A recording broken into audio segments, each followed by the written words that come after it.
শুরু হইতেছে র্যাবের তাণ্ডব। গুম খুন আবার শুরু হবে। প্রথম পদক্ষেপ ছিল গুম আইন বাতিল করা। এখন বিএনপি র্যাবকে শক্তিশালী করতেছে। আমরা তো তখন বুঝি নাই যে কেন গুম আইন বাতিল করলো বিএনপি। এখন পুরা ছবিটা পরিষ্কার হইতেছে। হাসিনার চাইতো ভয়ঙ্কর মানবাধিকার লঙ্ঘন নামে আসতেছে বিএনপির হাত ধইরা। ব্যানে ব্যানে করছি না। এই যে দেখেন, র্যাবরে 163টা নতুন গাড়ি কিনে দিতেছে বিএনপি সরকার। জঙ্গল সলিমপুরে নতুন ট্রেনিং সেন্টার হইতেছে। আমেরিকার স্যাংশন খাওয়া এই খুনে বাহিনীকে বিএনপি আবার পাইলা পুষা বড় করতেছে। এমনি এমনি না, ওইগুলা করার জন্য কইতেছে নাম পাল্টাবে, নতুন আইন করবে, যেন মানবাধিকার মাইনা চলে এই খুনি বাহিনী। এই র্যাব বিএনপির ইলিয়াস আলীরে গুম করেছিল। বিএনপি নিজেই র্যাব বিলুপ্তির দাবি করেছিল, আর ক্ষমতা এসে সেই র্যাবের নাম পাল্টাইতেছে। নাম পাল্টাইলে ভালো হয়ে যাবে? শিলং সালাউদ্দিনরে কেন কেউ জিগায় না? র্যাব তো বিএনপি বানাইছিল। র্যাব চলে কোন আইনে জানেন? আসেন সেটা একটু বুঝে দেখি, র্যাব কোন আইনে চলে। র্যাব চলে অস্ত্রধারী পুলিশ ব্যাটালিয়ন সংশোধন আইন 2003-এর অধীনে। এরা 9 জুলাই 2003 সালে পাশ হয়েছে খালেদা জিয়ার আমলে। আর এই আইনটা যেটা সংশোধন করে র্যাব বানানো হয়েছে, সেটা 1979 সালের অস্ত্রধারী পুলিশ ব্যাটালিয়ন অধ্যাদেশ, জিয়াউর রহমান সরকারের আমলের সামরিক অধ্যাদেশ। মূল আইনটা 1979 সালের অধ্যাদেশ, জিয়াউর রহমানের সামরিক সরকারের। আর 2003-এর সংশোধনীটা খালেদা জিয়ার সরকারের। অর্থাৎ র্যাবের আইনি কাঠামো যেটা পুরাপুরি বিএনপি পরিবারের নির্মাণ। র্যাব যে দুইটা আইনি কাঠামোর উপরে দাঁড়ায় আছে, দুইটাই বিএনপির তৈরি। আর এখন কইতেছে আইন পাল্টাবে। তো আগে যখন র্যাব বানানো হয়েছিল তখন এই আইনের কথা ভাবেন নাই কেন? বালশুন, র্যাব যে আইনে খুনি দানে ভইয়া উঠছে, সে আইন তো আপনারই বানানো। এটা দায় কার? এত মানুষ গুম হইলো, ক্রসফায়ারে মারা গেল, এখন মানবাধিকার মাইনা যেন চলে সেই জন্য আইন বানাবেন? র্যাব তো আইন মাইনেই খুন করছে। যে আইন বানাবেন সেই আইন মাইনে খুন অব্যাহত রাখবে। যে মানুষগুলো মারা গেল, নিখোঁজ হইল, তাদের জীবন কি মূল্যহীন? তো র্যাব কিভাবে তৈরি হয়েছিল সেটা আপনারা জানেন? আপনাদের বলি, হয়তো অনেকেরই জানেন না, ইয়াংরা হয়তো অনেকেই জানে না। আসেন সেটা একটু বলি। 2002 সালে খালেদা জিয়া ক্ষমতা এসেছিল সন্ত্রাস নিয়ন্ত্রণ করার প্রতিশ্রুতি দিয়া। উল্টা আইন শৃঙ্খলা পরিস্থিতি একেবারে যাচ্ছাতেই হয়ে গেছিল। ঢাকা শহরে কয়েকজন কমিশনার খুন হইল। প্রকাশ্য দিবালোকে খালেদা জিয়া আর্মি নামাইল, নাম দিল অপারেশন ক্লিন হার্ট। আর্মি ধরে নিয়ে যাইতো যারে তারে। আর্মি ক্যাম্পে নির্যাতনে যারা মারা যেত কইতো হার্ট অ্যাটাক করছে। অপারেশনে 40,000-এর বেশি নিরাপত্তা বাহিনী অংশগ্রহণ করেছিল। যৌথ বাহিনী 11,245 জনকে গ্রেপ্তার করছিল। শত শত মানুষ আহত হয়েছিল। 40 জনের বেশি হেফাজতে মারা গেছিল। 40 জন। এইসব বিচার বহির্ভূত হত্যাকাণ্ডকে খালেদা জিয়ার সরকার ইন্ডেমনিটি দিল। আইন শৃঙ্খলা পরিস্থিতির ড্রামাটিক উন্নতি হয়েছিল, এটা সত্য। তো বাঙ্গুরা তখন বুদ্ধি বের করলো, এইভাবে তাইলে সন্ত্রাস নিয়ন্ত্রণে রাখা যায়, আর্মি থাকতে হবে মাঠে। তৈরি হইল র্যাব। কালো পোশাক কেন হইল জানেন র্যাবের? সর্দির বডিগার্ডরা যে জয় বাংলা করেছিল বেঙ্গল ল্যান্সার, তাদের ইউনিফর্ম।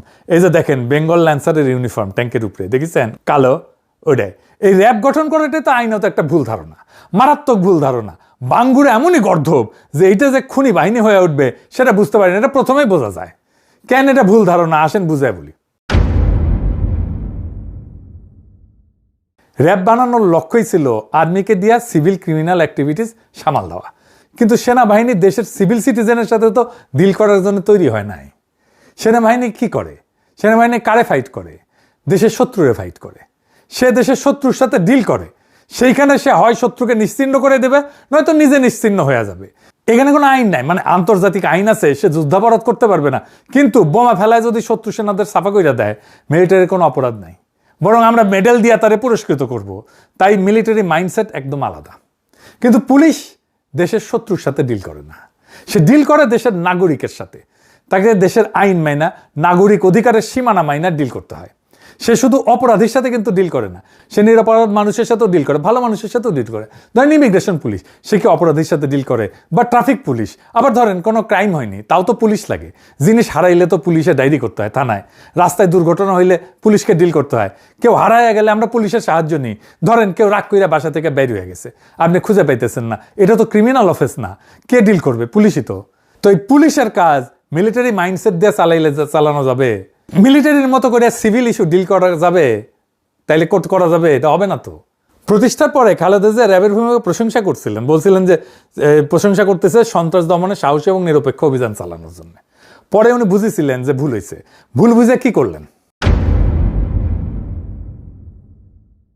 2014 সালে খালেদা জিয়া র্যাবকে ক্যান্সার বলে বিলুপ্তির দাবি করলেন। নারায়ণগঞ্জে 7 খুনের পর খালেদা জিয়া প্রথম প্রকাশ্যে র্যাব বিলুপ্তির দাবি তোলেন। 10ই মে 2014 নিখোঁজ বিএনপি নেতা সাজেদুল ইসলাম, মানে আমাদের তুলির ভাই আর কি, তার পরিবারের সঙ্গে দেখা করিয়া বললেন যে র্যাব গঠন হয়েছিল জনগণের জীবন সম্পদ রক্ষা করার জন্য, কিন্তু এখন এই বাহিনী রাজনৈতিক উদ্দেশ্যে ব্যবহার হইতেছে। আমি এই এলিট ফোর্স বিলুপ্তির দাবি করতেছি। খালেদা জিয়া নিজে বিলুপ্তির দাবি করছে, তুলির ভাইয়ের বাসায় গিয়ে এই দাবিটা করছে। 13ই মে 2014 সিদ্ধিরগঞ্জে 7 খুন হয়েছিল না? এই 7 খুনের পরিবারগুলো সান্ত্বনা দিতে যেয়ে বলেন এই বাহিনীর আর কোনো প্রয়োজন নাই, কারণ তারা জনগণের বিরুদ্ধে দাঁড়িয়েছে। 2014 সালেই মুন্সিগঞ্জের এক সমাবেশে খালেদা জিয়া র্যাবকে ক্যান্সার আখ্যা দিয়ে বলেন সংস্কারে কাজ হবে না, বিলুপ্তি করতে হবে। র্যাবকে রক্ষী বাহিনীর সাথে তুলনাও করেছিলেন। 28শে মে 2014 লন্ডনে জিয়াউর রহমানের 33তম মৃত্যুবার্ষিকীর অনুষ্ঠান হতেছে। তারেক রহমান র্যাব বিলুপ্তির দাবিতে গণস্বাক্ষর কর্মসূচি উদ্বোধন করে কইলেন র্যাব অবিলম্বে বিলুপ্ত করা সময়ের দাবি। নারায়ণগঞ্জের 7 খুনে শুধু র্যাব সদস্যরাই জড়িত না, প্রধানমন্ত্রী শেখ হাসিনাও জড়িত। বিএনপি র্যাব বিলুপ্তির জন্য 2024-এর পরে আনুষ্ঠানিক সুপারিশও দিল। কি মজার কথা! 5ই ডিসেম্বর 2024 অন্তর্বর্তী সরকারের পুলিশ সংস্কার কমিশনে আনুষ্ঠানিক প্রস্তাব জমা দিল।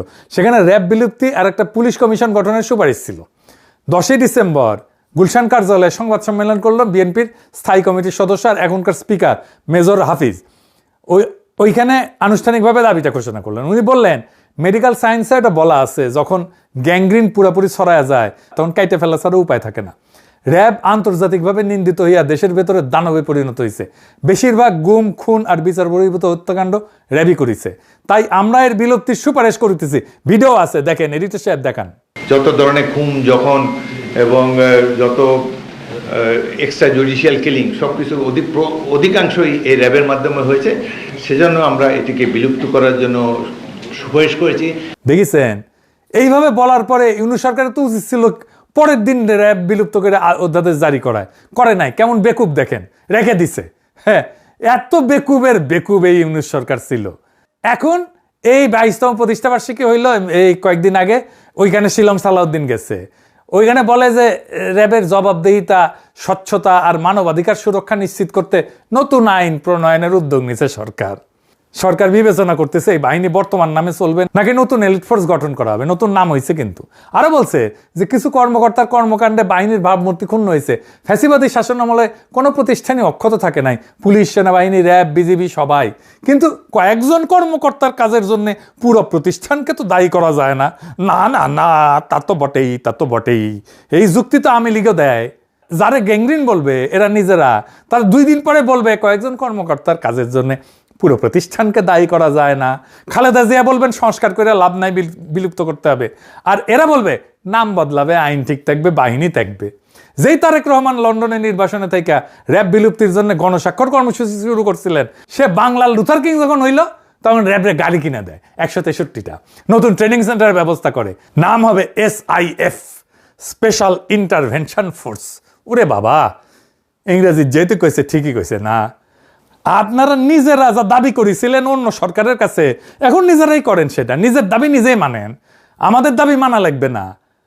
আপনারা নিজেরা যে দাবি তুলেছিলেন সেই দাবিটাই পূরণ করেন না কেন? নতুন বোতলে আগের মদ খাইতে চাই না তো আমরা। এটার নাম করতে রাজনীতি না, এটার নাম বিশ্বাসঘাতকতা। সরাসরি নিরবিচ্ছিন্ন লজ্জাহীন বিশ্বাসঘাতকতা। এই জন্য আজকের তরুণ সমাজ পলিটিশিয়ানদের পছন্দ করে না। এদের কোনো কথার দাম নাই, 1 ফুটা পয়সা দাম নাই। তারেক রহমান নিজের প্রতি কমিটমেন্ট তো রাখেনি, নিজের মায়ের একটা অঙ্গীকারও রাখে না। তারেক রহমান খালেদা জিয়ার জানাজায় গিয়ে সবাইরে বলছে আম্মার যদি কোনো পাওনা থাকে সেটা আমি শোধ করব। তাহলে শোধ করেন। খালেদা জিয়া যা বলছেন, জাতির কাছে যা প্রতিশ্রুতি দিয়েছেন সব রাখেন, পরিশোধ করেন। মায়ের প্রতিশ্রুতি পরিশোধ করেন। রাজনীতিবিদ হিসেবে তো ব্যর্থ হয়েছেন, সন্তান হিসেবে ব্যর্থ হইয়েন না। যে বাহিনী আপনাদের বাইরেই ঘুম করছিল সেই বাহিনীকে আপনারা পাইলা পুষা বড় করতেছেন। এর দাম দিতে হবে। আজ না হোক কাল না হোক পরশু, দাম দিতেই হবে। ইতিহাস কাউকে মাপ করে না, বিশ্বাসঘাতকতাকে কোনোদিনই করে না। আপনারা যা বলছিলেন সেটা করেন।